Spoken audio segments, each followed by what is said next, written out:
রাজশাহীর পবা উপজেলার বরগাছি গ্রামে একটি শিশু ধর্ষণের ঘটনা ঘটেছে, যেখানে একজন জামাতের কর্মী ওমর ফারুকের পরে এই অভিযোগটা তোলা হয়েছে। আমি সংগঠনে ঢুকছি, আমি 8 বছর থেকেছি। কোন সংগঠনে ঢুকেছেন? জামাতের শিবিরে। আপনি ঢুকেছেন? ভুক্তভোগী পরিবার কি বলছে, আর এই ভুক্তভোগী শিশুটাই বা কি বলছে? আপনি বলেন, আপনি কথা বলেন। না, জামাতের যে বিচার হবে, উই হলো না আবার লোক ওর কোনো ইয়ে আছে? হ্যাঁ, ওর কোনো দোষ আছে?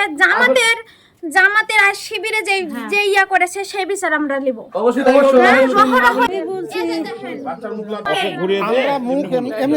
এমনিতে সমস্যা নাই। কি হয়েছে? জামা কাপড় সব খুলেছে বলো, সাথে কে ছিল বলো, আরো সালপালা কে ছিল কে বলো। এটা কে করেছে? তুমি চিনো তাকে? কি নাম তার? চিনো? ওমর। তাই কি করে? ডাক্তারের দোকান আছে। তুমি কেন ওর কাছে গেছিলে না ও তোমার কাছে এসেছে? কোনটা? ওই আমার কাছে এসেছে। ওই কাছে এসেছে। তুমি কি তার কাছে কিন্তু প্রাইভেট পড়ো এরকম কিছু? ওর বউয়ের কাছে প্রাইভেট। দেখি তুমি প্রাইভেট পড়তে গেছিলে?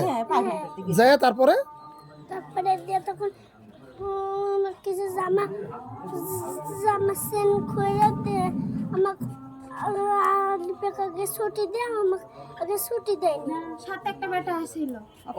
তোমরা কয়জন প্রাইভেট পড়তে? দুইজনের মধ্যে ওকে ছেড়ে দিয়েছে, যে তোমাকে রেখেছে। ওরা সাথে ভাই বোন ধরেন আমার। আমরা এবার যাকে অভিযুক্ত করা হয়েছে আমরা তার বক্তব্য শুনবো।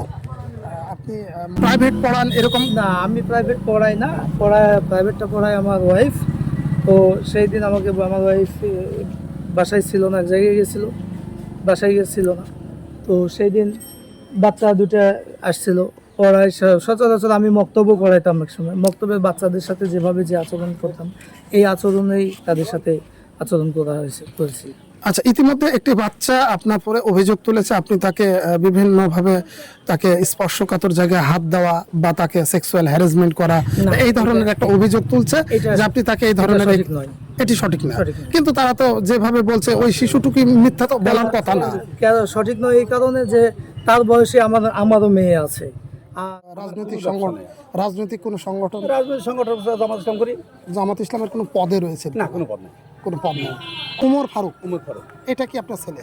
এটা আমার ছেলে। আচ্ছা, আমরা অলরেডি জেনেছি যে এখানে একটি অপ্রীতিকর ঘটনা ঘটেছে, যেটাকে দায়ী হিসেবে আপনার ছেলেকে বলা হচ্ছে একটি শিশুকে ধর্ষণের চেষ্টা।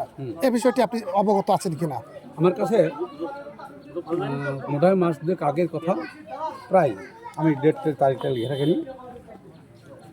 আমার কাছে মেয়ের মা একটু এসে বলল, মেয়ের মা, মেয়েটা ক্লাস 3 ছাত্রী। আচ্ছা ভাই বলুন তো, এইগুলা করা কি ঠিক আছে? এইগুলা করা এখন কী করা আছে এত দূর আমার কাছে বলেনি। আমি তাকে বললাম, যতটুকু বলছি, আপনি ভিডিও করছেন জি, যে তোমার মেয়ে, এটা হলো তোমার মেয়ে, তোমার মেয়ের বিয়ে একসময় দিতে হবে। এখন তোমার মেয়ের সাথে কি করেছে, কতটুকু করেছে, তাতে তোমার মেয়ে কতটুকু ক্ষতি হয়েছে সেটা মেয়ে জানে আর তুমি জানো। এভাবেই বলেছে। এভাবে মনে হয় বাড়াবাড়ি না করাই ভালো হবে। দুইজনকে নিয়ে আমি এতটুকু করেছি। কাছে আসো,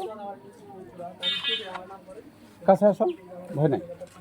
এই দুইজনকে নিয়ে এই ঘাড়ের উপরে হাত দিয়ে এতটুকু করেছি।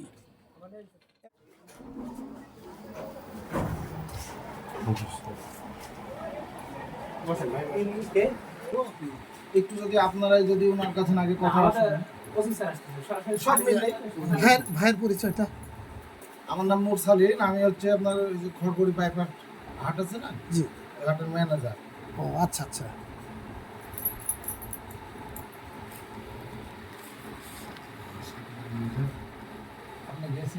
এরপর পুরো ঘটনাটি থানা পুলিশকে অবগত করলে কিছুক্ষণের মধ্যেই থানা পুলিশ উপস্থিত হয় ঘটনাস্থলে।